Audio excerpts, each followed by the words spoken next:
près de 14 milliards d'années, l'univers entre dans une violente expansion, le Big Bang.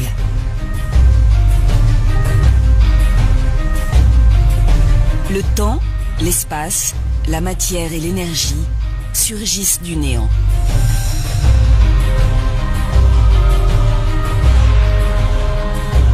Les premières particules s'organisent. Elles donnent naissance aux étoiles et aux planètes.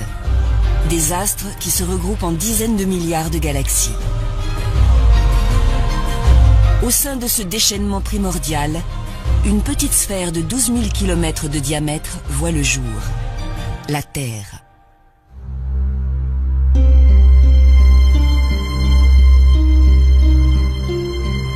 Elle tourne à 150 millions de kilomètres de son étoile. Juste la bonne distance pour qu'il ne fasse ni trop chaud, ni trop froid. Ici, la vie trouve des conditions favorables pour se développer. En 4 milliards d'années, les océans, les terres et le ciel ont été colonisés. L'homme apparaît il y a seulement quelques millions d'années.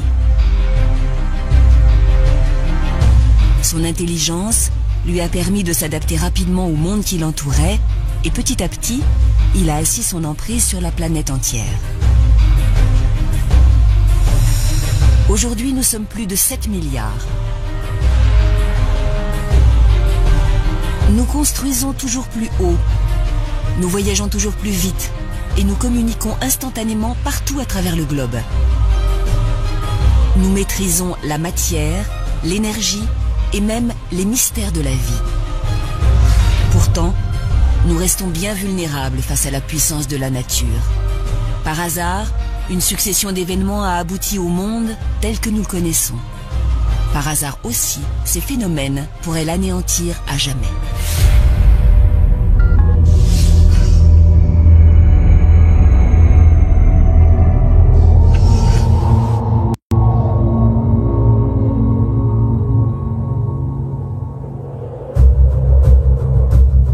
Depuis toujours, l'homme regarde vers l'avenir avec angoisse et incertitude. Il est le maître du monde, mais il sait pertinemment que ce monde pourra être réduit au néant. Au fil de l'histoire, des récits et des sciences, il a pris conscience de sa mortalité et de celle de son espèce. Les dinosaures, les grands mammifères, Néandertal, tous ont succombé. Ce qui préoccupe l'humanité n'est pas de savoir si elle disparaîtra, mais plutôt quand et comment elle disparaîtra. Depuis que la Terre existe, et surtout depuis que l'homme arpente la Terre, il s'interroge sur son avenir. Il s'interroge sur son avenir et à défaut de l'imaginer, il le détruit. L'historien Luc Mary a longtemps étudié cette crainte du futur. Depuis la chute de l'Empire romain, il a recensé 183 prophéties annonçant la fin du monde. Des prédictions apocalyptiques qui prennent leur source dans les craintes du présent. Une brusque montée des eaux en mer Noire il y a 7500 ans aurait donné lieu au récit du déluge. La grande peste qui décime l'Europe au XIVe siècle relance l'annonce d'un jugement dernier. Pour Luc Mary, ces présages révèlent et cristallisent toutes les peurs de l'humanité. Surtout 3 peurs. La peur de l'invisible, la peur de l'inconnu et la peur de l'avenir. Et généralement de tout ce qu'on ne maîtrise pas, de ce qui se passe sous nos pieds et au-dessus de nos têtes. Les mythes sont souvent irrationnels.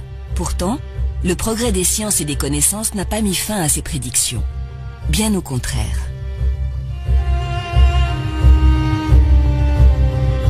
Les scientifiques nous ont appris que tout ce qui existe dans la nature est périssable. Et ils nous ont appris aussi que l'environnement terrestre est hostile. Donc les scientifiques ont rejoint quelque peu les religieux en disant que oui, en effet, on peut envisager une fin. Au-delà des croyances, la fin du monde serait bel et bien prévue par les scientifiques. Alors qu'en est-il vraiment ? Quel malheur risque de s'abattre sur nous ? La première menace pourrait bien venir du ciel. Méconnu et inaccessible, il fut la scène privilégiée des prophéties au cours de l'histoire. On pensait que le ciel était intangible, que les astres étaient immuables. Alors dès qu'on voyait quelque chose bouger, on se demandait ce que ça voulait dire. Une nouvelle étoile dans le ciel, c'était l'annonce d'une future catastrophe. Au centre du ciel, le soleil radieux était honoré par les civilisations anciennes, il était observé, ses mouvements étaient répertoriés dans les premiers calendriers. Mais ses secrets demeuraient encore impénétrables. Le soleil, à ce moment-là, fascinait complètement toutes les religions, enfin de la religion des Mayas aux Égyptiens en passant par les Romains. Les Romains, par exemple, consacraient un jour au soleil, c'était le 25 décembre. Le 25 décembre, c'était le Sol Invictus, le jour du Sol Invictus, du soleil invaincu. Le soleil aussi, chez les Mayas, on lui offrait des sacrifices humains, qui plus est, pour mieux régénérer le soleil, avec le sang des victimes des sacrifices. Et ce soleil, donc, a complètement fasciné, à défaut de le comprendre, on l'a vénéré.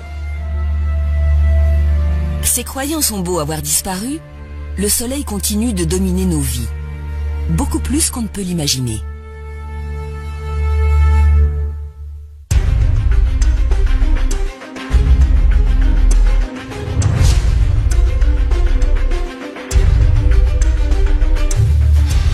La science nous apprend aujourd'hui qu'il est loin d'être aussi calme qu'il en a l'air.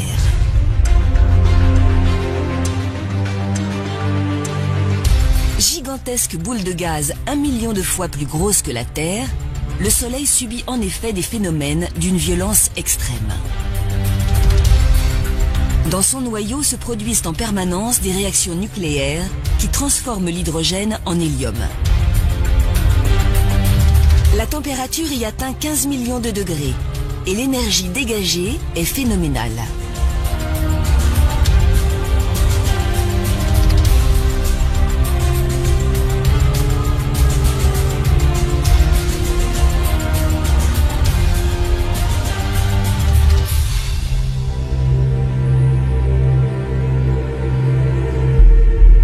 Ce bouillonnement incessant peut être troublé par des événements encore plus puissants, les éruptions solaires.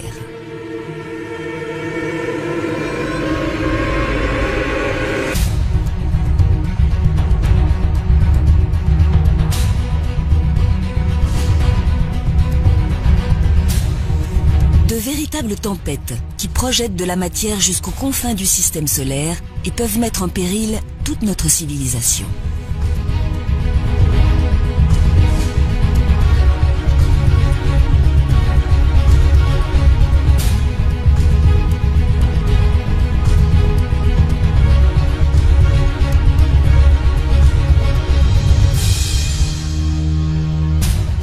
En Belgique, l'Agence spatiale européenne a donc placé notre étoile sous très haute surveillance.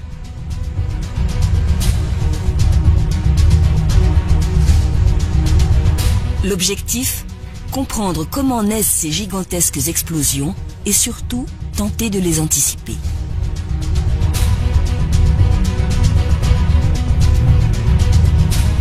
Au sol, des télescopes scrutent l'activité du Soleil à l'affût du moindre sursaut.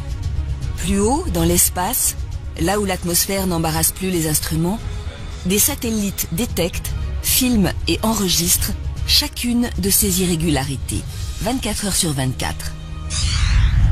Juha-Pekka Luntama dirige ce vaste programme, baptisé Space Weather. Il y a des anomalies magnétiques à la surface du Soleil. Le champ magnétique du Soleil est tordu à certains endroits qu'on appelle des taches solaires. Ces régions sombres à la surface du Soleil.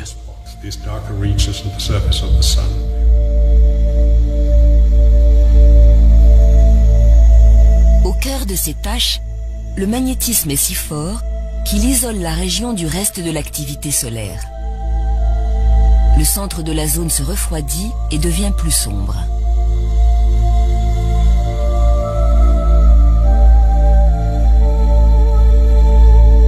Certaines taches mesurent 10 fois le diamètre de la Terre, et c'est autour d'elles que les éruptions semblent prendre naissance.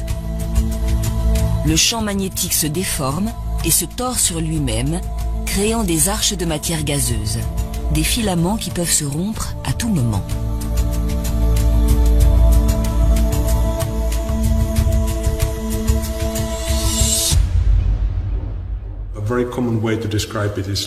C'est comme un élastique. C'est la comparaison qu'on utilise en général. Si vous prenez un élastique et que vous commencez à l'entortiller entre vos doigts, il va s'en mêler. Des nœuds vont se former. Et si vous continuez, il finira par casser. Toute l'énergie contenue dans l'élastique entortillé va être libérée et vous allez sans doute vous faire mal aux doigts. C'est ce qui se produit avec ces anomalies magnétiques à la surface du Soleil. Ce phénomène s'appelle une éruption solaire.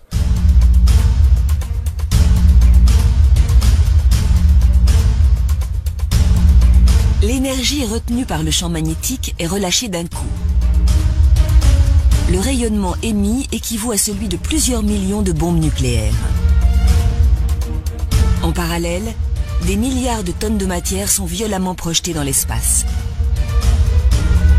Lorsqu'une telle éruption se produit en direction de la Terre, cette matière solaire fonce vers nous à une vitesse prodigieuse, plusieurs millions de km/h.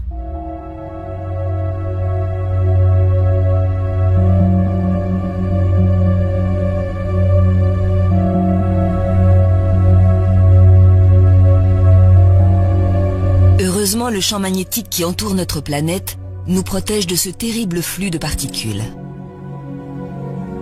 Il dévie leur trajectoire et les envoie vers les pôles, où elles frappent l'atmosphère en générant un spectacle magnifique. Les aurores polaires.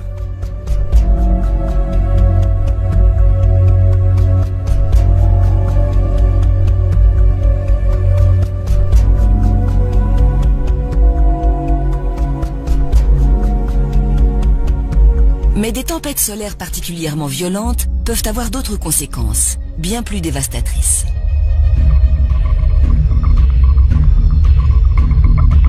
Le rayonnement émis par le Soleil viendrait irradier la haute atmosphère et changer sa composition. Les signaux émis par les satellites seraient perturbés, et parfois même totalement rompus. Système de navigation et de guidage, télévision, internet, téléphone portable, notre réseau mondial s'effondrerait.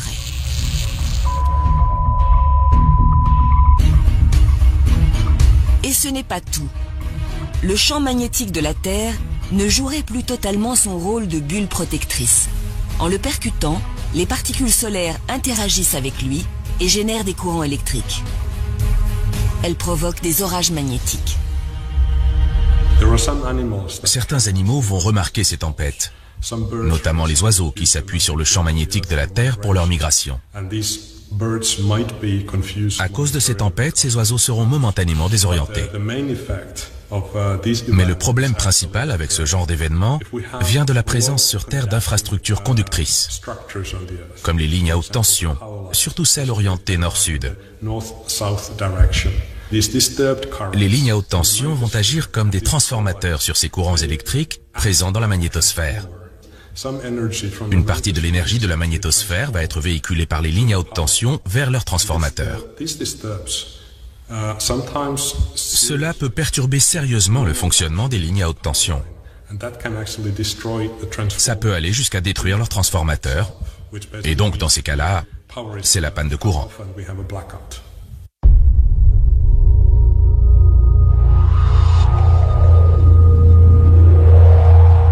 Déjà, en 1989, une importante éruption solaire a provoqué une coupure totale d'électricité au Québec, plongeant la région entière dans le noir. En 2003, le scénario s'est reproduit en Europe du Nord. Mais la tempête solaire la plus grave remonterait à 1859. Cette année-là, des aurores polaires sont visibles jusqu'à Cuba. L'orage magnétique associé aurait touché la quasi-totalité du globe, mettant les réseaux télégraphiques hors service. Si un tel événement se reproduisait aujourd'hui, le monde entier serait paralysé. Transport, télécommunications, éclairage, plus rien ne fonctionnerait. l'humanité devrait réapprendre à vivre sans électricité.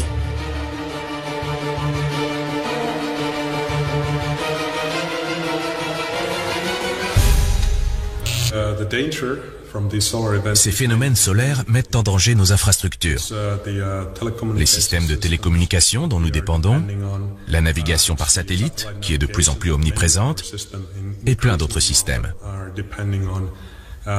Sans oublier l'effet sur le réseau électrique. Une coupure de courant, ça a un impact majeur dans notre société actuelle.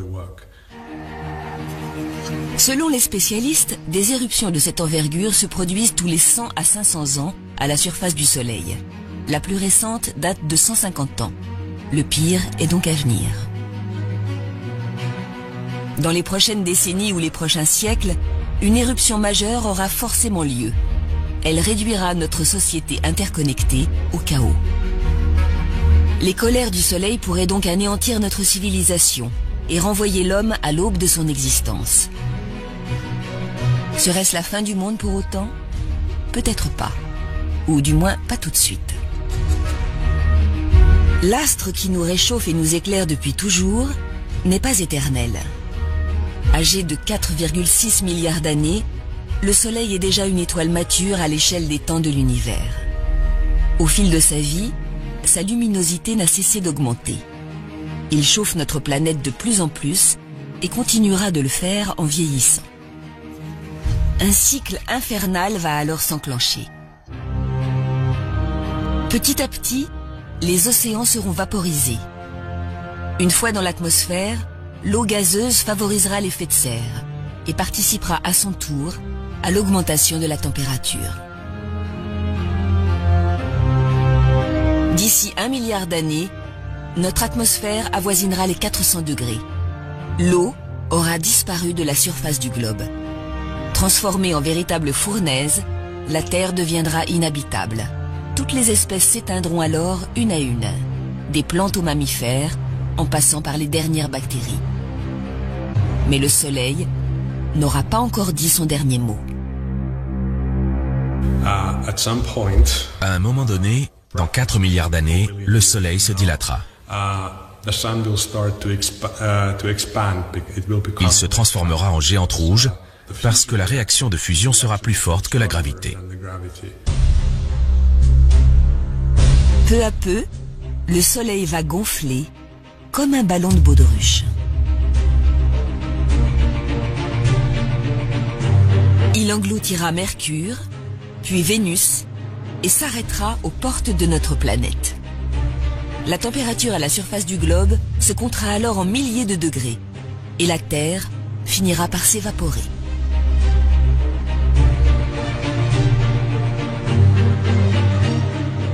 Le Soleil terminera ensuite sa vie. Il s'effondrera sur lui-même et se refroidira. La géante rouge deviendra naine noire, une étoile morte. La fin du monde aura donc bien lieu. La Terre née avec le Soleil disparaîtra avec lui.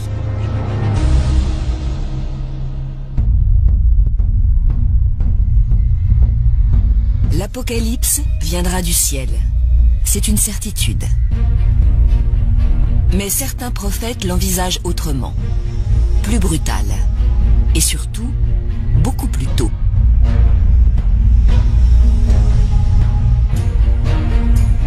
Dans le livre du Nouveau Testament, Saint Jean décrivait déjà des cataclysmes soudains. Ils sont provoqués par les 7 anges de l'Apocalypse. Le premier sonna de la trompette, une grêle de feu mêlée de sang se précipita sur le sol, le tiers du sol brûla, ainsi que le tiers des arbres et toute plante verte. Une description très symbolique. Il faut attendre le progrès des sciences au siècle dernier pour que la menace se fasse plus précise.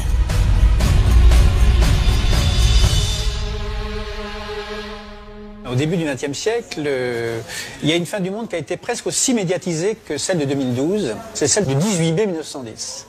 Et cette fin du monde a été annoncée par un grand scientifique répondant au nom de Camille Flammarion. Un astronome, s'il vous plaît. Camille Flammarion parle de la comète de Halley. Cette année-là, il nous dit la comète contient dans sa queue un gaz, le cyanogène, qui peut asphyxier la moitié de la Terre. Et finalement, la comète en question, elle est passée très loin de la Terre, elle était à peine visible à l'œil nu. Mais ça a été une peur panique dans le monde entier.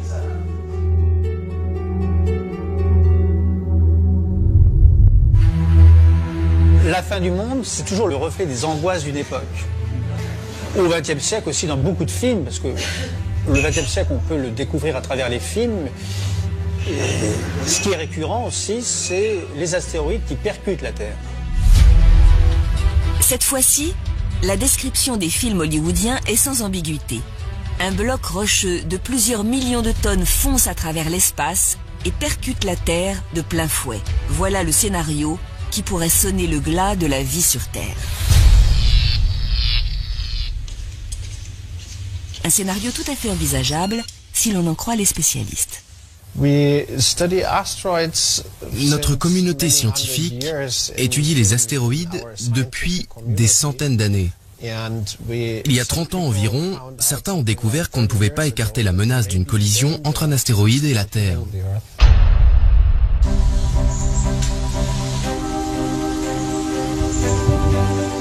Detlef Kochny a commencé à s'intéresser aux astéroïdes en tant qu'amateur. Il observe le ciel depuis l'âge de 14 ans. Aujourd'hui, il dirige le programme de surveillance des Near Earth Objects de l'Agence spatiale européenne aux Pays-Bas. Appuyé par des équipes à travers le monde, il tente de comprendre l'histoire de ces objets qui croisent régulièrement la Terre. Le système solaire s'est formé à partir d'un grand nuage de gaz et de poussière. Le Soleil s'est formé au centre, il produit de l'énergie, et tout autour du Soleil, les planètes sont apparues. Mais il est resté des particules de matière, qui ont formé de petits objets. Ces objets peuvent avoir une dizaine, une centaine de mètres de diamètre, mais il y en a peut-être d'1 kilomètre, ou même de centaines de kilomètres de diamètre. Et ces objets, ce sont des astéroïdes. Aujourd'hui, les astéroïdes sont rassemblés dans la ceinture principale, entre Mars et Jupiter, dans la ceinture de Kuiper, au-delà de Neptune, et dans le nuage d'Oort, aux confins du système solaire.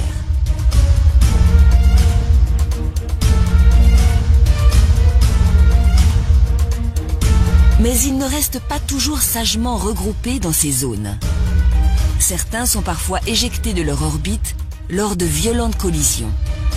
Ils errent alors dans le système solaire à quelques dizaines de milliers de kilomètres/heure et peuvent croiser l'orbite de la Terre à tout moment. Il devient impératif de les détecter et de connaître leur trajectoire pour anticiper une éventuelle collision.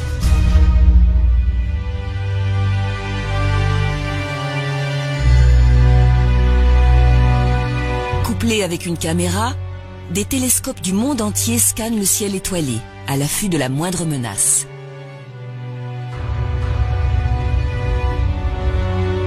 Dès qu'un objet est repéré, il est passé au crible. L'imagerie infrarouge permet de déterminer sa chaleur et sa masse. Les radars affinent l'estimation de sa taille. D'autres techniques permettent de déduire sa composition, roche ou métal. Les ordinateurs prennent ensuite le relais. Ils calculent l'orbite et la dangerosité de l'objet à partir de toutes ces données. Mais l'équation est complexe. D'autant que la Terre joue elle aussi un rôle crucial dans la trajectoire des astéroïdes. Le problème, c'est qu'il pourrait aussi être dévié par la force d'attraction terrestre. On a donc intérêt à connaître très précisément la position de l'objet, parce que la moindre erreur sera amplifiée quand il entrera dans l'orbite terrestre. Et si l'on se trompe, l'objet pourrait entrer en collision avec notre planète à son prochain passage dans l'orbite terrestre. Nous devons donc observer en permanence les objets pour pouvoir suivre leur position exacte.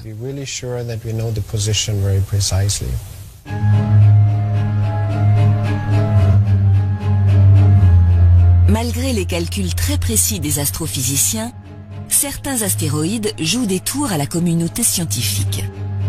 Ce fut le cas d'Apophis, qui défraya la chronique lors de sa découverte. Apophis a été découvert en 2004, juste avant Noël. Au départ, selon toute probabilité, il devait heurter la Terre en 2029. Mais en l'observant sur une longue durée, on a conclu que cette probabilité était bien moins grande que ce que l'on pensait, qu'elle était même très faible. Néanmoins, on s'est aussi aperçu que lorsqu'il croisera l'orbite terrestre en 2029, il passera à une distance telle qu'un impact n'est pas exclu à son prochain passage. Cette catastrophe pourrait maintenant se produire en 2036. Mais Apophis est loin d'être le seul à menacer notre planète. Les scientifiques ont dressé une liste des astéroïdes qui croiseront l'orbite de la Terre d'ici la fin du siècle. Ils sont environ 300 à pouvoir potentiellement nous heurter. Les plus petits mesurent une dizaine de mètres, les plus gros plusieurs centaines.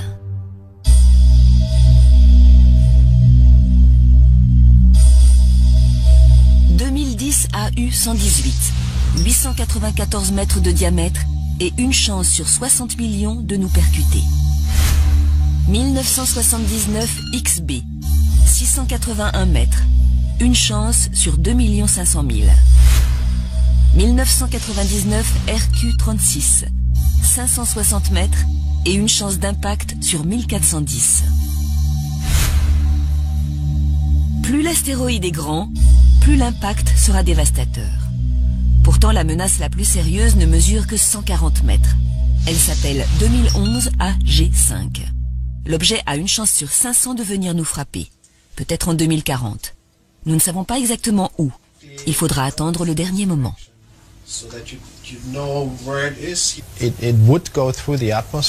Il traverserait l'atmosphère, heurterait le sol et laisserait un cratère. Étant donné sa taille, les dégâts pourraient être régionaux, voire plus importants. Des dégâts régionaux, ça signifie qu'il serait capable de détruire une grande ville s'il tombait dessus. Et si c'est plus, il pourrait aller jusqu'à rayer de la carte un pays entier. 2011 AG5 n'est pas le plus gros astéroïde détecté par les astronomes. C'est surtout avec lui que l'impact est le plus probable. Mais la liste de 300 est loin d'être exhaustive. Les plus petits astéroïdes, ceux qui mesurent à peine quelques dizaines de mètres, sont extrêmement difficiles à détecter. Ils sont aussi beaucoup plus nombreux.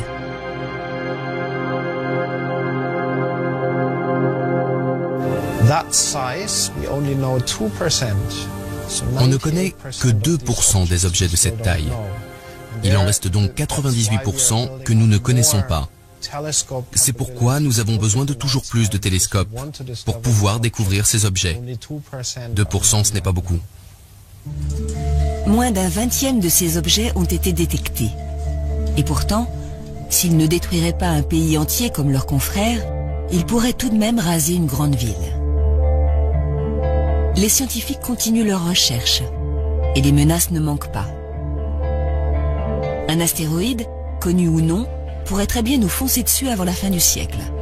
Sans parler de fin du monde, les dégâts seraient considérables. Des millions de personnes succomberaient. Face à ce risque, les chercheurs envisagent tous les moyens d'éviter la catastrophe. Si l'objet est relativement petit, c'est très simple. Vous évacuez la zone de l'impact. Mais encore faut-il connaître précisément cette zone d'impact. Dans le doute, il vaut mieux évacuer un périmètre plus large. S'il s'agit d'un objet de plus grande taille, capable de détruire tout un pays, là, il n'est pas réaliste de penser qu'on va pouvoir évacuer la zone. Les scientifiques travaillent alors sur des missions visant à dévier les astéroïdes de leur trajectoire. Une des plus abouties projette d'envoyer un satellite très lourd contre l'objet. Une simple impulsion. Le choc va être très léger dans la mesure où la masse de l'astéroïde est nettement supérieure à celle d'un satellite. Mais si vous le faites suffisamment à l'avance, avant qu'il n'arrive à proximité de la Terre, cela peut suffire à dévier sa trajectoire. Comme dans les films de science-fiction, nous pourrions aussi envoyer directement tout notre arsenal nucléaire contre lui, voire le faire exploser de l'intérieur. C'est effectivement le seul moyen de dévier un astéroïde très proche de la Terre. Mais il vaudrait mieux éviter de le faire exploser. Il se désagrégerait alors en milliers de petits corps qui risqueraient à leur tour de heurter la Terre.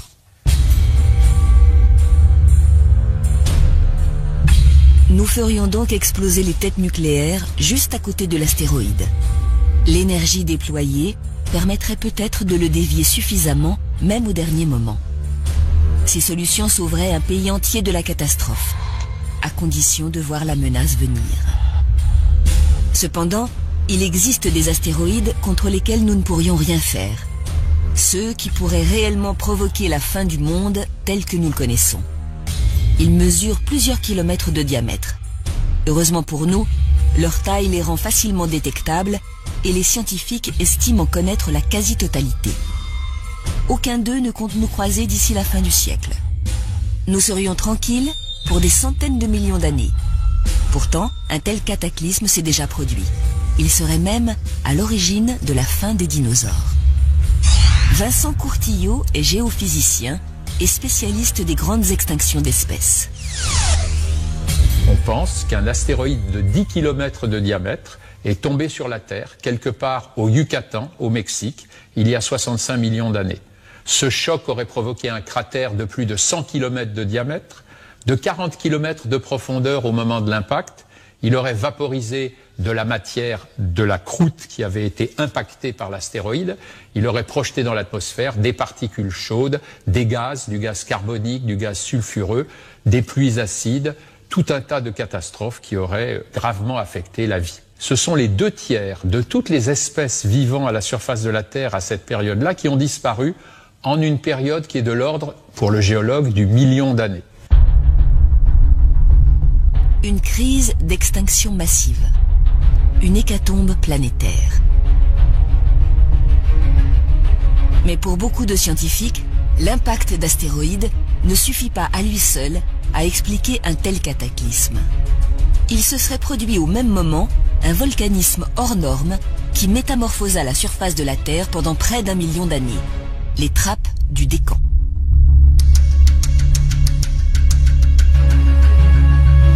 À 2900 km sous nos pieds, à la frontière entre le manteau de roche de la Terre et son noyau de fer liquide, de la chaleur s'est accumulée. Le noyau a chauffé le manteau et la matière est devenue plus légère, moins visqueuse. Une bulle de matière en fusion s'est formée. Un panache qui est remonté lentement, centimètre après centimètre. Des millions de kilomètres cubes de matière volcanique arrivent maintenant sous la croûte terrestre, à quelques centaines de kilomètres sous nos pieds. La croûte est chauffée et le panache finit par la fissurer. Des coulées de lave gigantesques jaillissent du sol. Le panache se vide à la surface par à-coups. À chaque coulée, c'est plus de 10 000 km3 de magma qui se répandent. Cette matière volcanique s'accompagne d'émissions de gaz considérables et d'éjections de poussière qui viennent envahir l'atmosphère. Alors, est-ce que ça ne serait pas le gaz de ces volcans qui aurait empuanti l'atmosphère, empoisonné l'atmosphère et conduit aux extinctions d'espèces? Un tel chaos est difficile à imaginer. Même le pire volcanisme auquel l'homme ait eu affaire n'a rien de comparable avec ce phénomène. La plus grande coulée de basalte, la plus grande coulée de lave fluide, comme les laves du Décan en Inde, qui se soit produite sous les yeux de l'homme, c'est en 1783. En Islande, une fissure dans la région du Laki a mis en place en un an 15 km3 de lave. Ça a complètement perturbé le climat de l'hémisphère nord. On sait maintenant que ce sont des centaines de milliers de gens qui sont morts, probablement à cause de cette éruption de 1783. C'était quoi? C'était 10 km3 de lave en un an. Et je vous ai dit qu'en Inde, on a des coulées de 10 000 km3 de lave qui se sont formées en moins de 100 ans. C'est-à-dire, chaque année, 100 fois plus fort que le Laki et pendant 100 fois plus longtemps. Et ça, c'est une coulée. Et il y a des dizaines de coulées superposées. Et quand on fait le calcul des quantités de gaz injectés dans l'atmosphère et des conséquences climatiques, eh bien, on s'aperçoit en fait que le fameux impact d'astéroïdes, il a eu à peu près le même rôle qu'une grande coulée de lave. Pour Vincent Courtillot, il semble bien que le volcanisme de Trappes ait été le moteur principal de cette grande extinction. Comme 65% des espèces vivant à l'époque, les dinosaures n'y ont pas survécu. Mais à force d'enquête, les géologues ont découvert autre chose. Cette extinction n'a rien d'unique. En remontant le temps, ils ont mis la main sur la crise la plus meurtrière que la Terre n'ait jamais connue. Un panache volcanique est remonté par la Sibérie cette fois-ci, il y a 250 millions d'années. La Terre fut plongée dans l'apocalypse.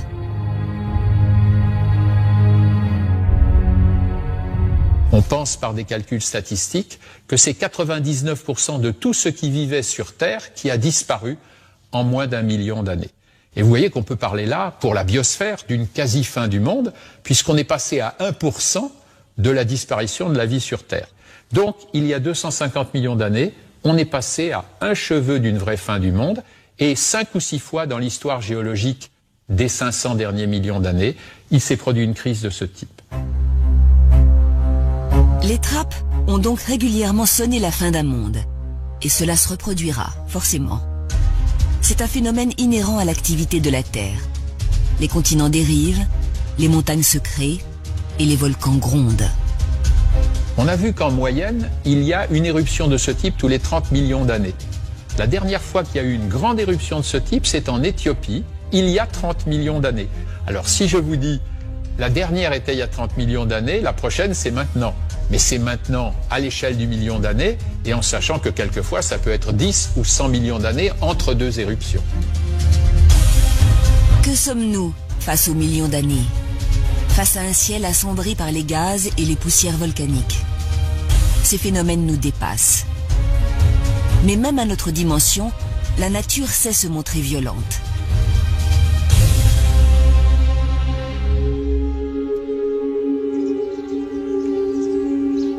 En l'an 79, les habitants des cités de Pompéi et d'Herculanum découvrent la colère du Vésuve.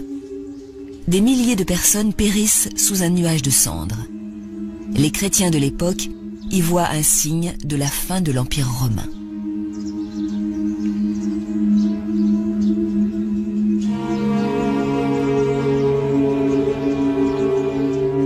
Aujourd'hui, la ville de Naples compte plus de 2 millions d'habitants, au pied du Vésuve.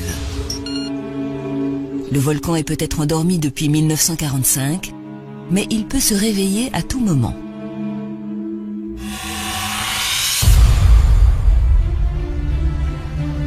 Et il n'est pas le seul à menacer l'agglomération napolitaine.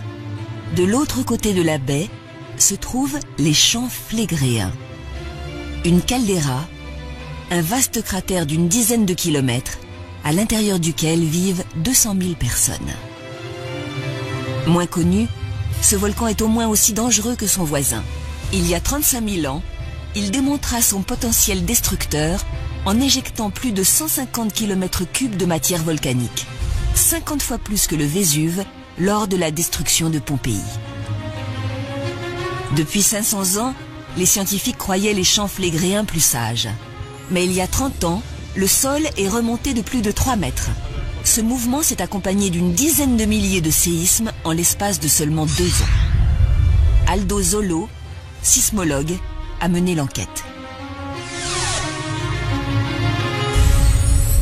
Si on regarde la composition des gaz qui sont émis ici, ils ont une origine profonde et une origine liée à la présence d'un magma. Donc on parle d'une couche de magma, un magma seal, à une profondeur de 8-10 km, avec une épaisseur de l'ordre de 1 km, mais étalée sur plusieurs dizaines de kilomètres carrés, ça fait des quantités énormes en fait, de magma disponibles pour une éruption éventuelle. Finalement, là, on est dans quelque chose qu'on ne connaît pas encore très bien. Les habitants de Naples vivent à l'ombre de 2 monstres endormis. Nous ne comprenons toujours pas précisément les mécanismes de leurs éruptions. La ville doit donc les surveiller en permanence. Depuis 1841, Naples accueille le plus ancien observatoire de volcanologie, l'Osservatorio Vesuviano. L'observatoire a développé un réseau destiné à suivre les moindres mouvements des volcans au quotidien. On a bien sûr la sismologie, donc les réseaux sismiques pour détecter les sismes. On a les réseaux géodésiques à terre et spatial pour détecter les déformations. On a les réseaux de mesure des gaz, donc la géochimie, les températures, et toutes ces données sont directement centralisées au centre de récolte de l'Osservatorio Vesuviano. Le but de ce réseau est de pouvoir détecter la plus petite anomalie par rapport au fonctionnement normal des deux volcans. En parallèle, volcanologues et sismologues travaillent avec la protection civile. On ne peut pas empêcher une éruption. Face au grondement d'un volcan, l'évacuation est notre seul recours. D'une part, il y a les temps qui sont nécessaires pour effectuer certaines actions de mise en sécurité. Par exemple, mettons qu'on veut protéger la région alentour de ce volcan, combien de temps j'aurais besoin pour mettre en sécurité, donc évacuer les personnes. Et nous savons que ces mécanismes de déplacement des populations ne sont pas immédiats. Et donc, il faut être prêt pour agir le plus rapidement possible. Les scientifiques sont sur le qui-vive. Ils sont pourtant confrontés à un second problème. Une activité sismique hors norme, une remontée de gaz ou une augmentation de la température sont autant de signes annonciateurs d'une éruption. Mais parfois, rien ne se passe. Plus on souhaite déclencher l'alerte en amont de la catastrophe, plus on risque la fausse alerte et le déplacement de dizaines de milliers de personnes. La société doit être prête à ce compromis. C'est le prix à payer pour vivre en sécurité au sein d'une nature brutale. Qu'est-ce qu'il existe entre ces volcans que nous connaissons à l'échelle humaine et les énormes trappes où nous avons chiffré les volumes de lave en millions de kilomètres cubes? Donc entre kilomètres cubes et millions de kilomètres cubes, est-ce qu'il y a quelque chose d'intermédiaire? Eh bien oui, il y a ce qu'on appelle les super-volcans ou super-éruptions. On retrouve ces super-volcans un peu partout sur notre planète. Comme pour les champs flégréens de Naples, ils se présentent sous la forme de vastes cratères où la nature a repris ses droits. Yellowstone, aux États-Unis, est sans doute le plus connu d'entre eux. Un parc naturel calme et parfois jalonné de geysers. Mais cette activité hydrothermale trahit la présence d'un volcan. Ce que les géologues ont découvert, c'est dans toute cette région, sur des milliers de kilomètres carrés, des cendres volcaniques dont ils ont vu que le volume était en fait considérable et qu'ils ont daté en utilisant les isotopes, et ils se sont aperçus que ces éruptions avaient le même âge. Les scientifiques ne s'attendaient pas à cela. Toutes les cendres ne proviendraient que de 3 éruptions majeures. Elles auraient eu lieu dans les 2 derniers millions d'années. Les chambres magmatiques des volcans actuels que nous connaissons sont de l'ordre de quelques kilomètres cubes, la chambre magmatique sous l'édifice du volcan. Les chambres magmatiques des super-éruptions devaient faire quelques milliers de kilomètres cubes. Plus de 2000 km3 de magma éjectés en une seule éruption. 1 millier de fois plus que le Vésuve lors de la destruction de Pompéi. C'est quelque chose d'assez effrayant quand sans doute sur des centaines de kilomètres carrés, des fontaines de lave et des explosions et des effondrements de calderas se produisent en même temps. Mais on ne pense pas que ce soit vraiment des fins du monde. Pour le Yellowstone, c'est plus de la moitié des États-Unis qui seraient dévastés. Mais là encore, ces éruptions sont difficiles à prévoir. Nous ne pouvons pas les étudier à l'échelle des millénaires. Nous savons simplement que le Yellowstone est entré en éruption tous les 700 000 ans environ. La dernière date de 640 000 ans. Et la prochaine? Dans 1000 ans? 10 000 ans? Nos lointains descendants verront ce monstre à l'œuvre. Une vision apocalyptique sans doute, mais pas de fin du monde annoncée. Le mot apocalypse, ça veut dire révélation. On dévoile l'avenir. On dévoile l'avenir, c'est pas forcément la destruction, mais c'est une révélation sur les temps à venir. Donc ça peut très bien aussi être l'avènement d'un monde nouveau, plus juste. Astéroïdes, volcanisme, extinction de masse. nous voyons ces événements comme des malheurs. Il s'agit pourtant des moteurs de la vie. L'histoire nous apprend qu'ils ont provoqué la fin d'un monde à plusieurs reprises. Mais ces cataclysmes laissent aussi le champ libre aux survivants. Il y a 65 millions d'années, les dinosaures ont disparu. D'autres espèces ont alors pu se développer très vite sur cette nouvelle terre, débarrassée de la concurrence. Ce fut le cas des mammifères. Ces espèces se mettent à évoluer très vite après ces catastrophes et à remplir petit à petit toutes les niches écologiques qui ont été laissées vacantes. Donc chaque extinction est suivie d'une renaissance et d'une diversification qui fait qu'au bout d'un moment, la biodiversité devient plus forte qu'elle n'était avant la catastrophe précédente. Et si on regarde comment évolue la biodiversité depuis 500 millions d'années, on voit qu'elle évolue de façon irrégulière, elle grimpe rapidement, occupe les niches écologiques, elle est en partie vidée par une catastrophe, mais elle repart de plus belle et aujourd'hui, la biodiversité est plus haute qu'elle n'a jamais été. Une mort, puis une renaissance. L'homme est le fruit de cette histoire chaotique et nous avons su en tirer profit. Nous avons colonisé la planète entière. Nous avons développé des outils pour dompter le monde. En fin de compte, nous ne sommes plus si petits face à la nature.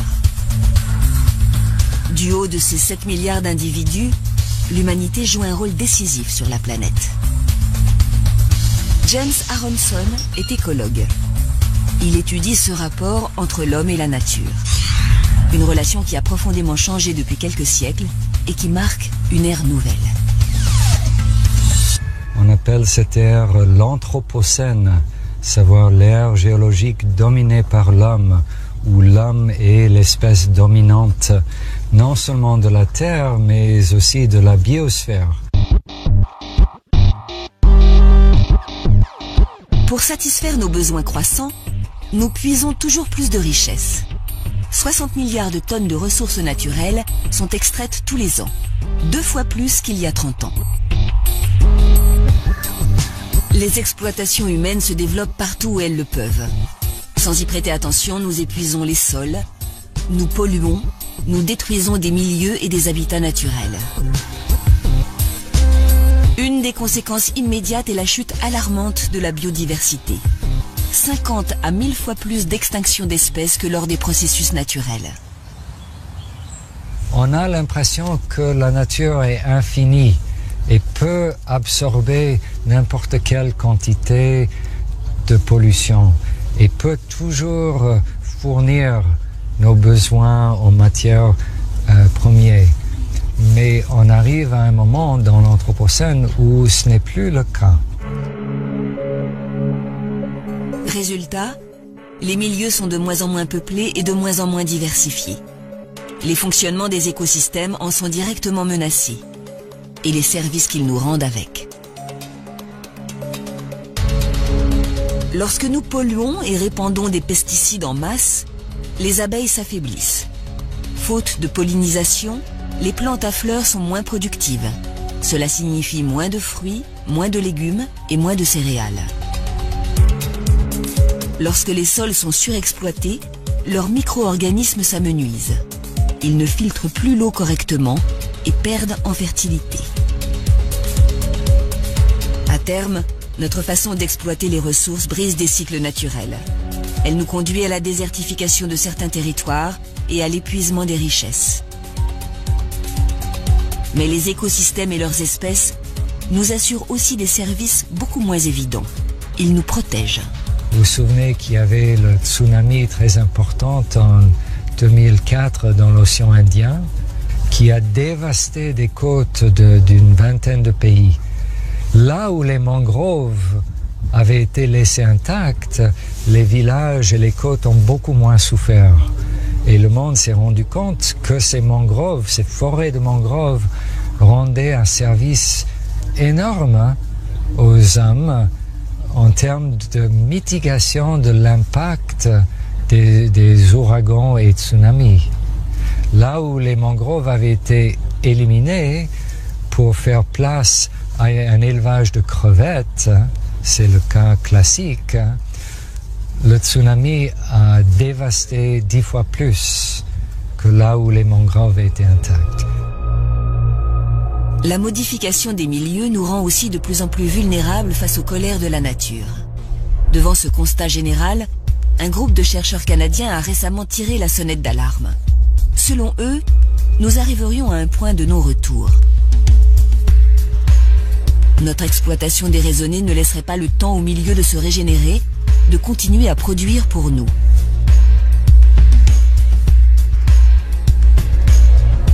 Il arrivera un jour où nous ne pourrons plus rien tirer de la nature, et il sera trop tard pour faire marche arrière. Sans ressources et sans protection naturelle, l'humanité sera affamée, assoiffée et démunie. Ces scientifiques prévoient le drame pour la fin du siècle, c'est-à-dire demain, à l'échelle des temps géologiques. Ce qui est sûr, c'est que nous sommes en train nous-mêmes de bouffer notre capital naturel et de vivre de ce capital. De ce fait, nous dégradons notre propre qualité de vie, notre capacité de réagir aux changements globaux et à notre bien-être, tout simplement. Si tout le monde vivait comme un Européen, aujourd'hui, tous les êtres vivants aujourd'hui, il nous faudrait 2 terres. Si tout le monde vivait comme les Américains moyens, il nous faudrait 3 terres. Changer de cap devient une nécessité. Nous nous sommes donné les moyens de dépasser la nature, il faut en être conscient. La recherche lance des pistes pour rétablir les milieux que nous avons surexploités et pour réétudier notre manière d'utiliser les richesses qu'il reste. James Aronson travaille à la restauration de ce capital naturel. En Méditerranée, des écologues tentent de repeupler les fonds marins. Dans certaines régions d'Afrique, l'agriculture est repensée. Un peu partout dans le monde, des projets fleurissent pour éviter que l'homme ne provoque à son tour la fin d'un monde, le sien.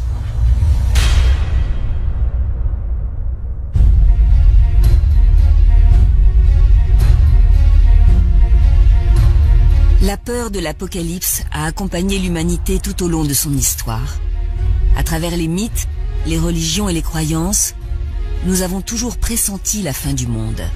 Et nous n'avions pas tort. La biologie nous a appris que la durée de vie moyenne d'une espèce, c'était au mieux quelques millions d'années, sauf des espèces exceptionnelles. Nous existons depuis 1 million d'années. Est-ce que nous survivrons à l'échelle du milliard d'années par les extraordinaires propriétés de notre propre espèce, ou est-ce qu'au contraire, nous nous ferons disparaître plus vite? Ça reste le grand point d'interrogation. Notre génie et nos technologies nous permettent de connaître les menaces qui guettent et de maîtriser notre avenir. Les astrophysiciens pointent leurs télescopes vers le ciel, les géologues vers les entrailles de la Terre, et nous apprenons depuis quelques années qu'il est aussi nécessaire de les tourner vers notre espèce. Car la fin pourrait arriver plus rapidement que prévu. En serons-nous les témoins ?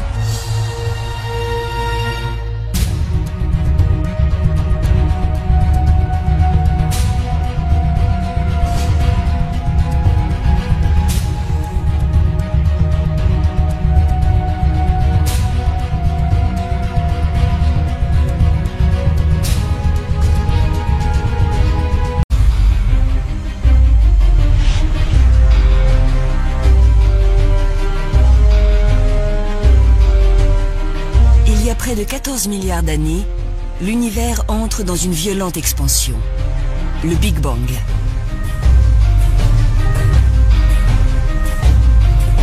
Le temps, l'espace, la matière et l'énergie surgissent du néant.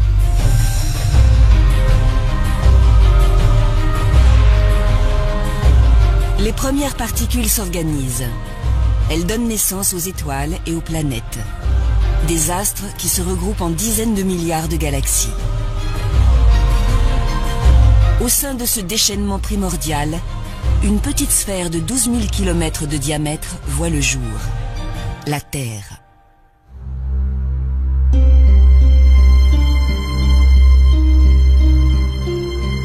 Elle tourne à 150 millions de kilomètres de son étoile. Juste la bonne distance pour qu'il ne fasse ni trop chaud, ni trop froid. Ici, la vie trouve des conditions favorables pour se développer. En 4 milliards d'années, les océans, les terres et le ciel ont été colonisés. L'homme apparaît il y a seulement quelques millions d'années.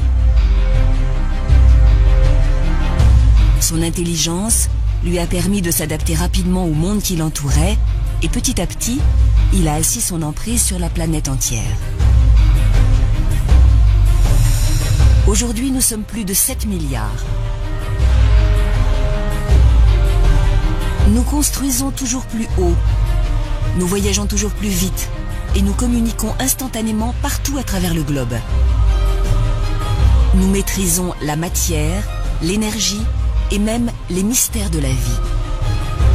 Pourtant, nous restons bien vulnérables face à la puissance de la nature. Par hasard, une succession d'événements a abouti au monde tel que nous le connaissons. Par hasard aussi, ces phénomènes pourraient l'anéantir à jamais.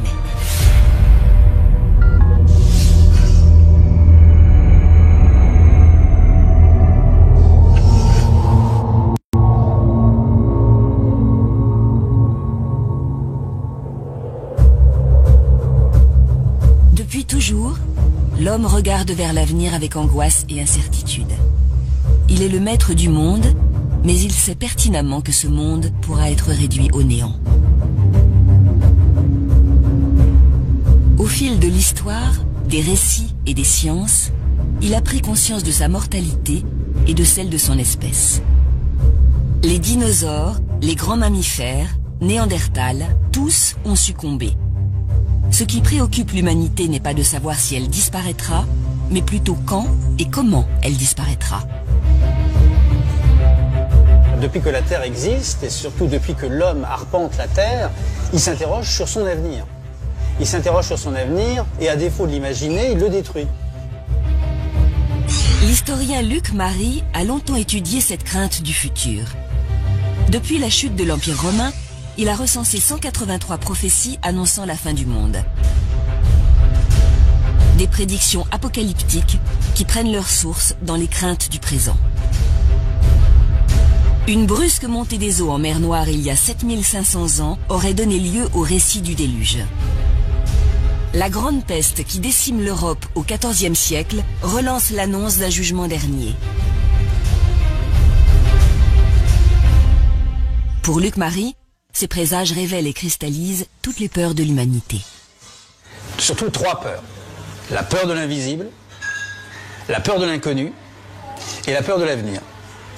Et généralement de tout ce qu'on ne maîtrise pas, de ce qui se passe sous nos pieds et au-dessus de nos têtes. Les mythes sont souvent irrationnels. Pourtant, le progrès des sciences et des connaissances n'a pas mis fin à ces prédictions. Bien au contraire.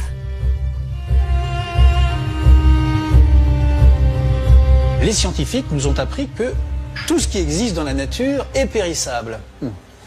Et ils nous ont appris aussi que l'environnement terrestre est hostile. Donc les scientifiques ont rejoint quelque peu les religieux en disant que oui, en effet, on peut envisager une fin. Au-delà des croyances, la fin du monde serait bel et bien prévue par les scientifiques. Alors qu'en est-il vraiment ? Quel malheur risque de s'abattre sur nous ? La première menace pourrait bien venir du ciel. Méconnu et inaccessible, il fut la scène privilégiée des prophéties au cours de l'histoire. On pensait que le ciel était intangible, que les astres étaient immuables. Alors dès qu'on voyait quelque chose bouger, on se demandait ce que ça voulait dire. Une nouvelle étoile dans le ciel, c'était l'annonce d'une future catastrophe. Au centre du ciel, le soleil radieux était honoré par les civilisations anciennes, il était observé, ses mouvements étaient répertoriés dans les premiers calendriers. Mais ses secrets demeuraient encore impénétrables. Le soleil, à ce moment-là, fascinait complètement toutes les religions, enfin de la religion des Mayas aux Égyptiens en passant par les Romains. Les Romains, par exemple, consacraient un jour au soleil, c'était le 25 décembre. Le 25 décembre, c'était le Sol Invictus, le jour du Sol Invictus, du soleil invaincu. Le soleil aussi, chez les Mayas, on lui offrait des sacrifices humains, qui plus est. pour mieux régénérer le soleil, avec le sang des victimes des sacrifices. Et ce soleil, donc, a complètement fasciné, à défaut de le comprendre, on l'a vénéré. Ces croyances ont beau avoir disparu, le soleil continue de dominer nos vies, beaucoup plus qu'on ne peut l'imaginer.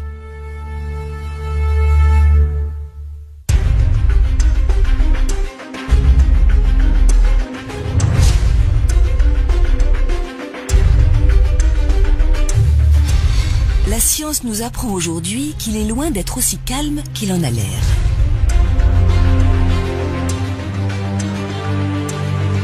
Gigantesque boule de gaz 1 million de fois plus grosse que la Terre, le Soleil subit en effet des phénomènes d'une violence extrême. Dans son noyau se produisent en permanence des réactions nucléaires qui transforment l'hydrogène en hélium. La température y atteint 15 millions de degrés et l'énergie dégagée est phénoménale.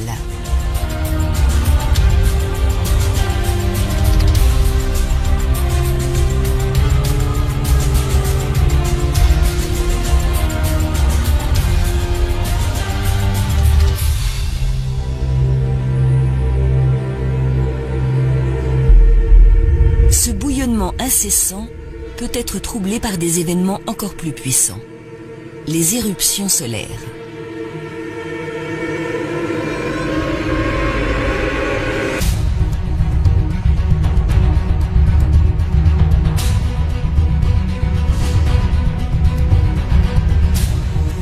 De véritables tempêtes qui projettent de la matière jusqu'aux confins du système solaire et peuvent mettre en péril toute notre civilisation.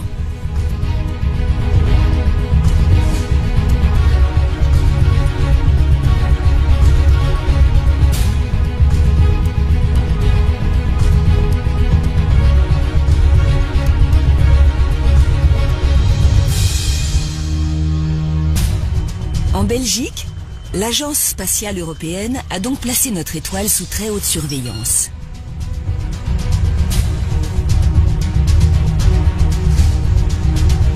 L'objectif, comprendre comment naissent ces gigantesques explosions et surtout tenter de les anticiper.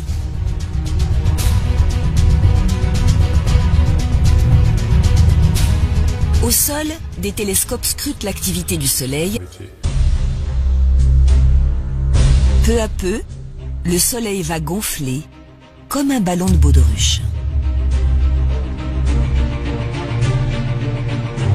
Il engloutira Mercure, puis Vénus, et s'arrêtera aux portes de notre planète. La température à la surface du globe se comptera alors en milliers de degrés, et la Terre finira par s'évaporer.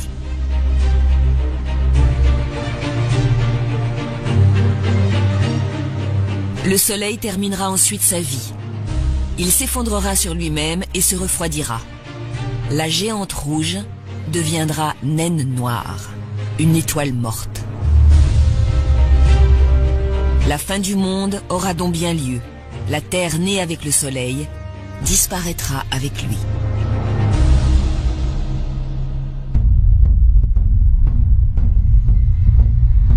L'Apocalypse viendra du ciel. C'est une certitude. Mais certains prophètes l'envisagent autrement, plus brutal, et surtout, beaucoup plus tôt.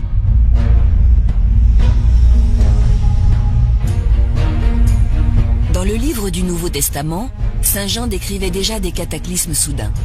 Ils sont provoqués par les 7 anges de l'Apocalypse.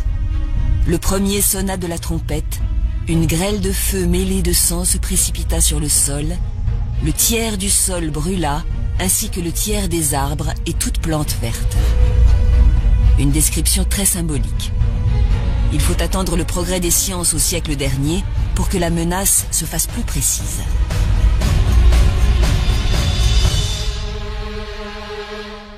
Au début du XXe siècle, il y a une fin du monde qui a été presque aussi médiatisée que celle de 2012. C'est celle du 18 mai 1910.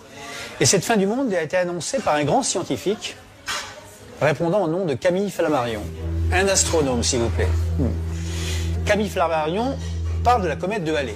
Cette année-là, il nous dit la comète contient dans sa queue un gaz, le cyanogène, qui peut asphyxier la moitié de la Terre. Et finalement, la comète en question, elle est passée très loin de la Terre, elle était à peine visible à l'œil nu. Mais ça a été une peur panique dans le monde entier.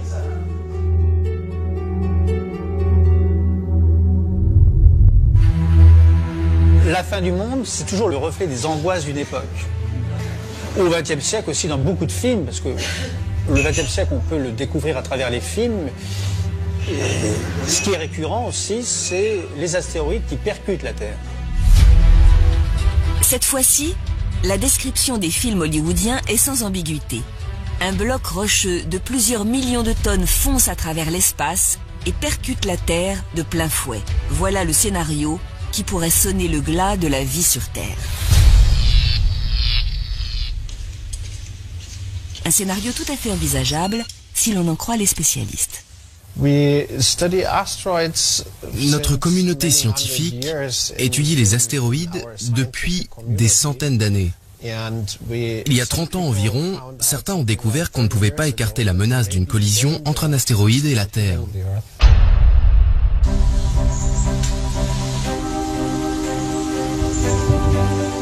Detlef Kochny a commencé à s'intéresser aux astéroïdes en tant qu'amateur.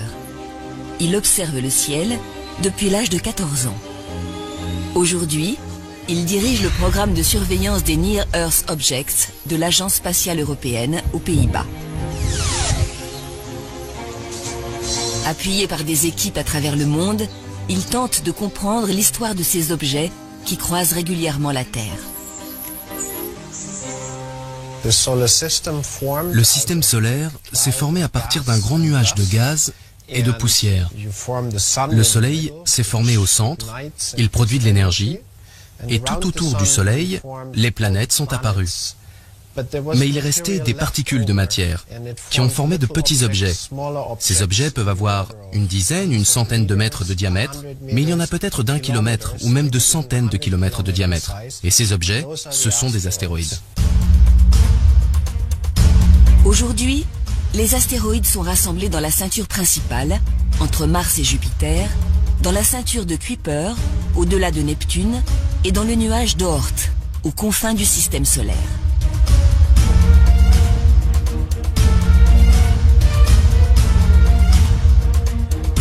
Mais ils ne restent pas toujours sagement regroupés dans ces zones. Certains sont parfois éjectés de leur orbite lors de violentes collisions. Ils errent alors dans le système solaire à quelques dizaines de milliers de kilomètres/heure et peuvent croiser l'orbite de la Terre à tout moment. Il devient impératif de les détecter et de connaître leur trajectoire pour anticiper une éventuelle collision.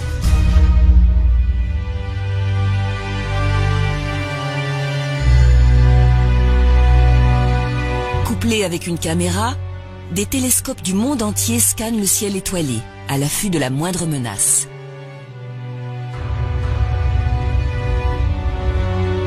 Dès qu'un objet est repéré, il est passé au crible. L'imagerie infrarouge permet de déterminer sa chaleur et sa masse. Les radars affinent l'estimation de sa taille. D'autres techniques permettent de déduire sa composition, roche ou métal. Les ordinateurs prennent ensuite le relais. Ils calculent l'orbite et la dangerosité de l'objet à partir de toutes ces données. Mais l'équation est complexe.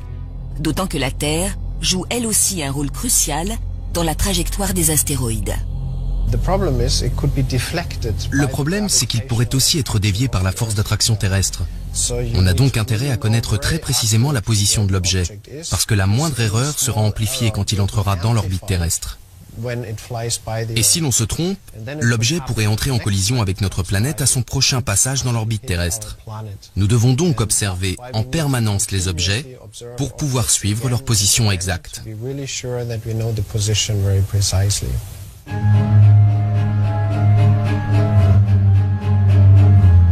Malgré les calculs très précis des astrophysiciens, certains astéroïdes jouent des tours à la communauté scientifique. Ce fut le cas d'Apophis, qui défraya la chronique lors de sa découverte. Apophis a été découvert en 2004, juste avant Noël. Au départ, selon toute probabilité, il devait heurter la Terre en 2029. Mais en l'observant sur une longue durée, on a conclu que cette probabilité était bien moins grande que ce que l'on pensait, qu'elle était même très faible. Néanmoins, on s'est aussi aperçu que lorsqu'il croisera l'orbite terrestre en 2029, il passera à une distance telle qu'un impact n'est pas exclu à son prochain passage. Cette catastrophe pourrait maintenant se produire en 2036. Mais Apophis est loin d'être le seul à menacer notre planète. Les scientifiques ont dressé une liste des astéroïdes qui croiseront l'orbite de la Terre d'ici la fin du siècle. Ils sont environ 300 à pouvoir potentiellement nous heurter. Les plus petits mesurent une dizaine de mètres, les plus gros plusieurs centaines.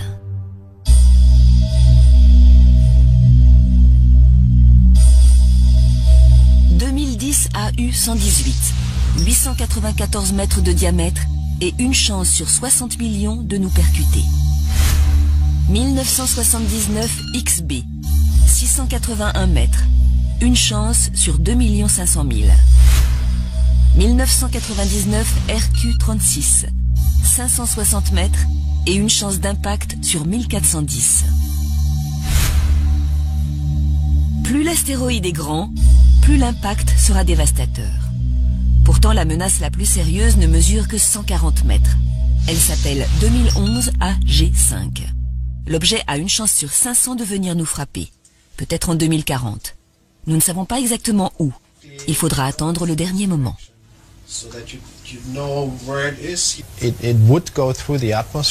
Il traverserait l'atmosphère, heurterait le sol et laisserait un cratère. Étant donné sa taille, les dégâts pourraient être régionaux, voire plus importants. Des dégâts régionaux, ça signifie qu'il serait capable de détruire une grande ville s'il tombait dessus. Et si c'est plus, il pourrait aller jusqu'à rayer de la carte un pays entier. 2011 AG5 n'est pas le plus gros astéroïde détecté par les astronomes. C'est surtout avec lui que l'impact est le plus probable. Mais la liste de 300 est loin d'être exhaustive. Les plus petits astéroïdes, ceux qui mesurent à peine quelques dizaines de mètres, sont extrêmement difficiles à détecter. Ils sont aussi beaucoup plus nombreux.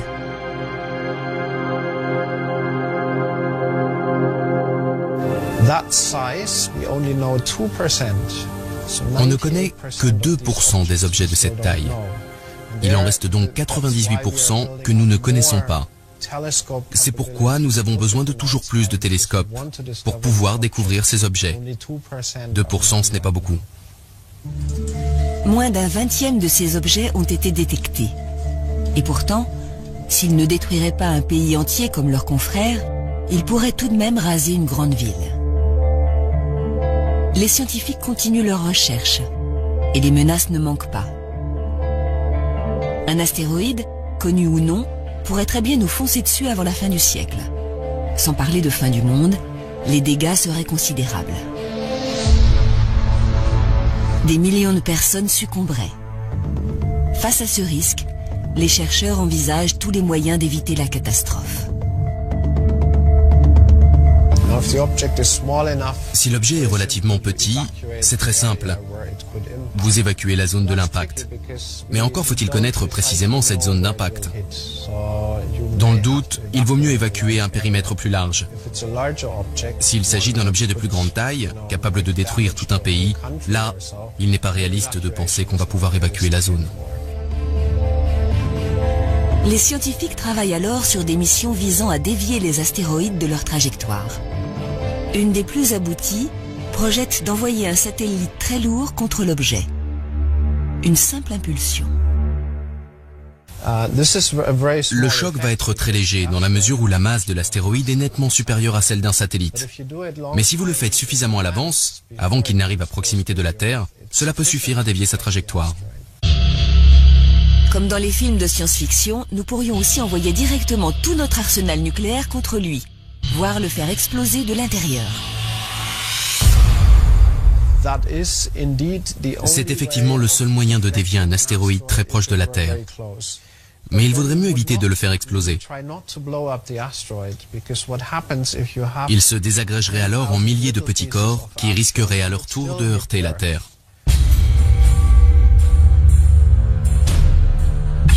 Nous ferions donc exploser les têtes nucléaires juste à côté de l'astéroïde. L'énergie déployée permettrait peut-être de le dévier suffisamment, même au dernier moment. Ces solutions sauveraient un pays entier de la catastrophe, à condition de voir la menace venir. Cependant, il existe des astéroïdes contre lesquels nous ne pourrions rien faire. Ceux qui pourraient réellement provoquer la fin du monde tel que nous le connaissons. Ils mesurent plusieurs kilomètres de diamètre. Heureusement pour nous, leur taille les rend facilement détectables et les scientifiques estiment en connaître la quasi-totalité. Aucun d'eux ne compte nous croiser d'ici la fin du siècle. Nous serions tranquilles pour des centaines de millions d'années. Pourtant, un tel cataclysme s'est déjà produit. Il serait même à l'origine de la fin des dinosaures. Vincent Courtillot est géophysicien et spécialiste des grandes extinctions d'espèces. On pense qu'un astéroïde de 10 km de diamètre est tombé sur la Terre, quelque part au Yucatan, au Mexique, il y a 65 millions d'années. Ce choc aurait provoqué un cratère de plus de 100 km de diamètre, de 40 km de profondeur au moment de l'impact. Il aurait vaporisé de la matière de la croûte qui avait été impactée par l'astéroïde.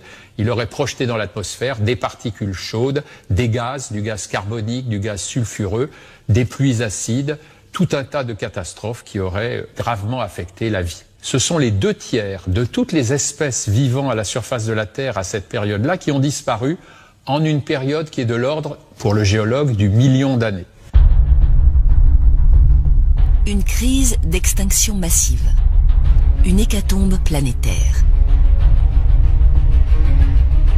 Mais pour beaucoup de scientifiques, l'impact d'astéroïdes ne suffit pas à lui seul à expliquer un tel cataclysme.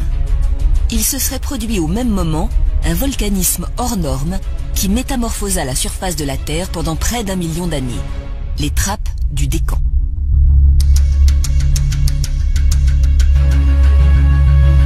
À 2900 km sous nos pieds, à la frontière entre le manteau de roche de la Terre et son noyau de fer liquide, de la chaleur s'est accumulée. Le noyau a chauffé le manteau et la matière est devenue plus légère, moins visqueuse. Une bulle de matière en fusion s'est formée. Un panache qui est remonté lentement, centimètre après centimètre. Des millions de kilomètres cubes de matière volcanique arrivent maintenant sous la croûte terrestre, à quelques centaines de kilomètres sous nos pieds. La croûte est chauffée et le panache finit par la fissurer. Des coulées de lave gigantesques jaillissent du sol. Le panache se vide à la surface par à-coups. À chaque coulée, c'est plus de 10 000 km3 de magma qui se répandent. Cette matière volcanique s'accompagne d'émissions de gaz considérables et d'éjections de poussière qui viennent envahir l'atmosphère. Alors, est-ce que ça ne serait pas le gaz de ces volcans qui aurait empuanti l'atmosphère, empoisonné l'atmosphère et conduit aux extinctions d'espèces? Un tel chaos est difficile à imaginer. Même le pire volcanisme auquel l'homme ait eu affaire n'a rien de comparable avec ce phénomène. La plus grande coulée de basalte, la plus grande coulée de lave fluide, comme les laves du Décan en Inde, qui se soit produite sous les yeux de l'homme, c'est en 1783. En Islande, une fissure dans la région du Laki a mis en place en un an 15 km3 de lave. Ça a complètement perturbé le climat de l'hémisphère nord. On sait maintenant que ce sont des centaines de milliers de gens qui sont morts, probablement à cause de cette éruption de 1783. C'était quoi? C'était 10 km3 de lave en un an. Et je vous ai dit qu'en Inde, on a des coulées de 10 000 km3 de lave qui se sont formées en moins de 100 ans. C'est-à-dire, chaque année, 100 fois plus fort que le Laki et pendant 100 fois plus longtemps. Et ça, c'est une coulée. Et il y a des dizaines de coulées superposées. Et quand on fait le calcul des quantités de gaz injectés dans l'atmosphère et des conséquences climatiques, eh bien, on s'aperçoit en fait que le fameux impact d'astéroïdes, il a eu à peu près le même rôle qu'une grande coulée de lave. Pour Vincent Courtillot, il semble bien que le volcanisme de Trappes ait été le moteur principal de cette grande extinction. Comme 65% des espèces vivant à l'époque, les dinosaures n'y ont pas survécu. Mais à force d'enquête, les géologues ont découvert autre chose. Cette extinction n'a rien d'unique. En remontant le temps, ils ont mis la main sur la crise la plus meurtrière que la Terre n'ait jamais connue. Un panache volcanique est remonté par la Sibérie cette fois-ci, il y a 250 millions d'années. La Terre fut plongée dans l'apocalypse.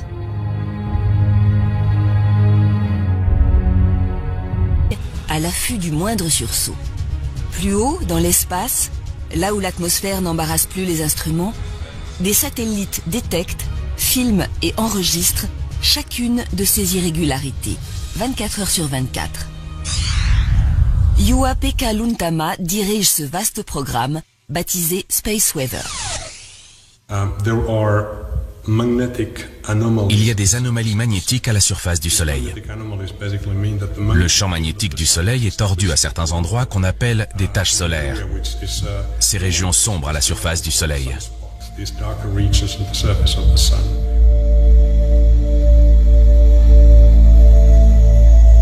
Au cœur de ces taches, le magnétisme est si fort qu'il isole la région du reste de l'activité solaire.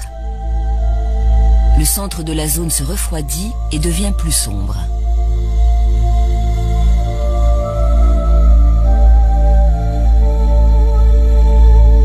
Certaines taches mesurent 10 fois le diamètre de la Terre, et c'est autour d'elles que les éruptions semblent prendre naissance. Le champ magnétique se déforme et se tord sur lui-même, créant des arches de matière gazeuse, des filaments qui peuvent se rompre à tout moment.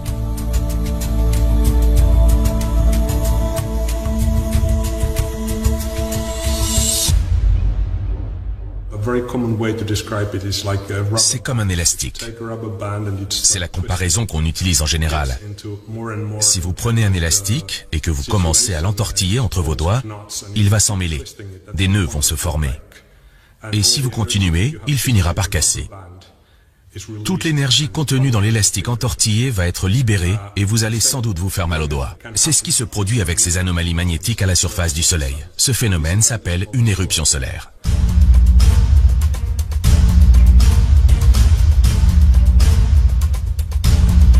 L'énergie retenue par le champ magnétique est relâchée d'un coup. Le rayonnement émis équivaut à celui de plusieurs millions de bombes nucléaires. En parallèle, des milliards de tonnes de matière sont violemment projetées dans l'espace. Lorsqu'une telle éruption se produit en direction de la Terre, cette matière solaire fonce vers nous à une vitesse prodigieuse, plusieurs millions de kilomètres/heure.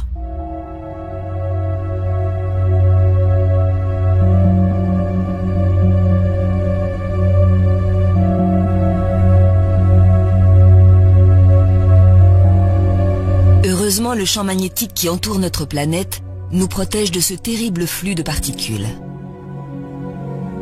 Il dévie leur trajectoire et les envoie vers les pôles, où elles frappent l'atmosphère en générant un spectacle magnifique. Les aurores polaires.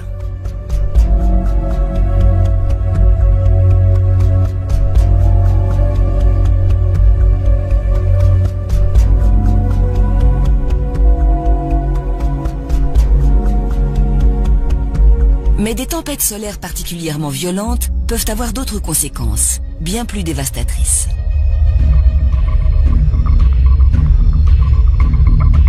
Le rayonnement émis par le Soleil viendrait irradier la haute atmosphère et changer sa composition.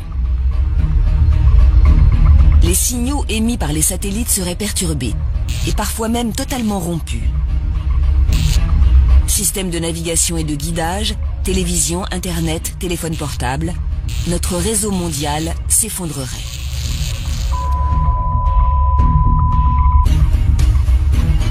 Et ce n'est pas tout. Le champ magnétique de la Terre ne jouerait plus totalement son rôle de bulle protectrice. En le percutant, les particules solaires interagissent avec lui et génèrent des courants électriques. Elles provoquent des orages magnétiques.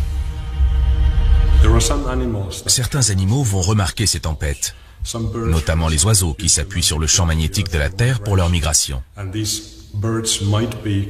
À cause de ces tempêtes, ces oiseaux seront momentanément désorientés.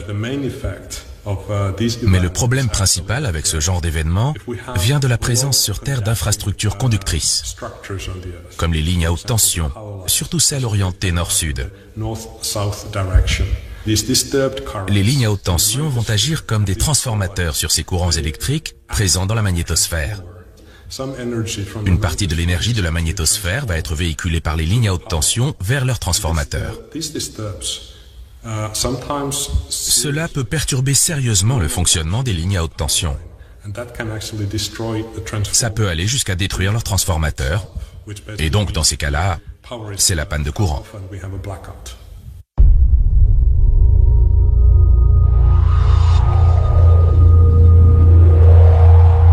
Déjà, en 1989, une importante éruption solaire a provoqué une coupure totale d'électricité au Québec, plongeant la région entière dans le noir. En 2003, le scénario s'est reproduit en Europe du Nord. Mais la tempête solaire la plus grave remonterait à 1859. Cette année-là, des aurores polaires sont visibles jusqu'à Cuba. L'orage magnétique associé aurait touché la quasi-totalité du globe, mettant les réseaux télégraphiques hors service. Si un tel événement se reproduisait aujourd'hui, le monde entier serait paralysé. Transport, télécommunications, éclairage, plus rien ne fonctionnerait. L'humanité devrait réapprendre à vivre sans électricité.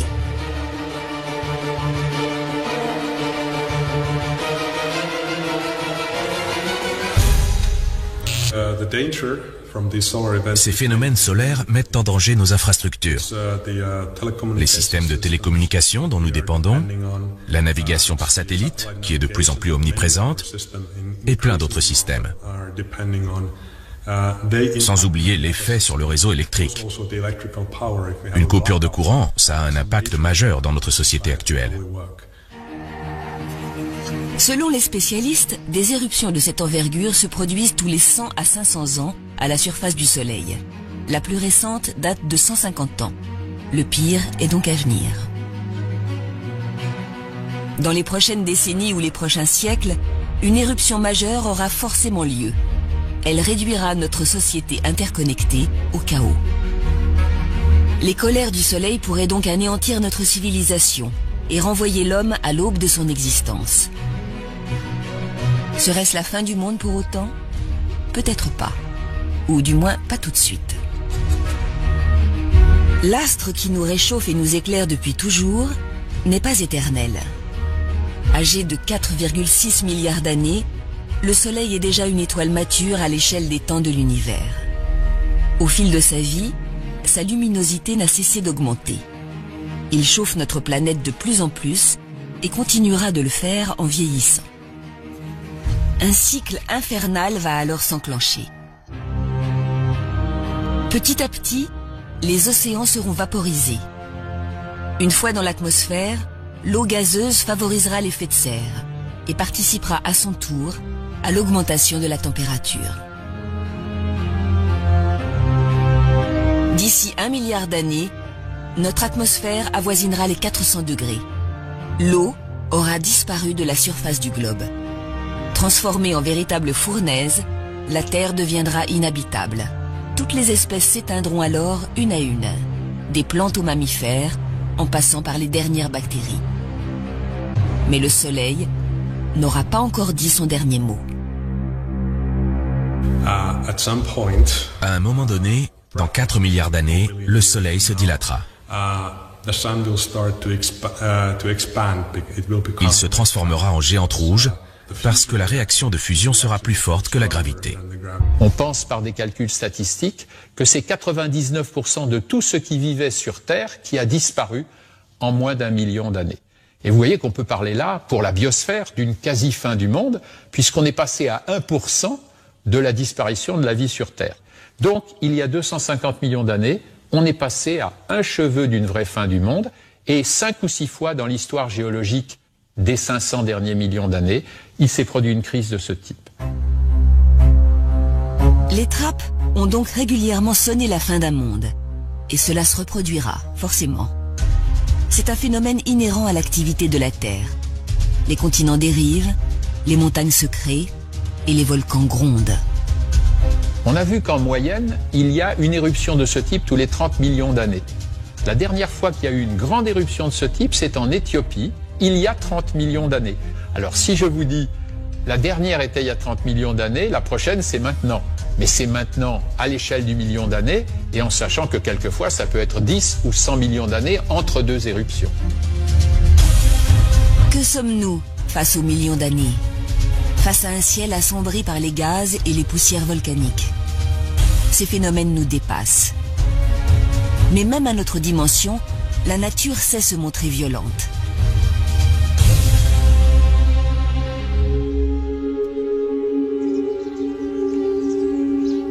En l'an 79, les habitants des cités de Pompéi et d'Herculanum découvrent la colère du Vésuve. Des milliers de personnes périssent sous un nuage de cendres. Les chrétiens de l'époque y voient un signe de la fin de l'Empire romain.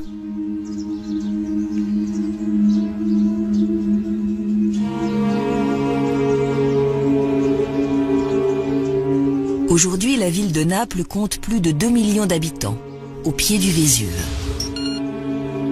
Le volcan est peut-être endormi depuis 1945, mais il peut se réveiller à tout moment.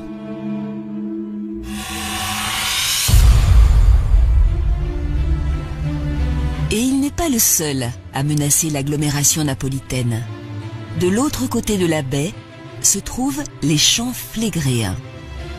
Une caldeira, un vaste cratère d'une dizaine de kilomètres, à l'intérieur duquel vivent 200 000 personnes. Moins connu, ce volcan est au moins aussi dangereux que son voisin.